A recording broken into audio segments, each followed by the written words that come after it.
ప్రపంచంలో అగ్నిపర్వతాలు ఎలా ఏర్పడుతాయో తెలుసుకుందాం. అగ్నిపర్వతాలు భూమి లోతుల్లో ఉన్న మంటల వల్ల ఏర్పడతాయి.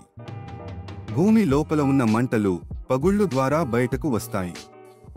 ఈ ప్రక్రియలో మట్టిని మరియు రాళ్లను కరిగించి మంటలు వెలువడతాయి. అగ్నిపర్వతం ఏర్పడిన తర్వాత అది చుట్టూ ఉన్న భూమిని ప్రభావితం చేస్తుంది. ఇది ప్రకృతిలో ఒక అద్భుతమైన మార్పు, మనం చూడగలిగే అద్భుతం.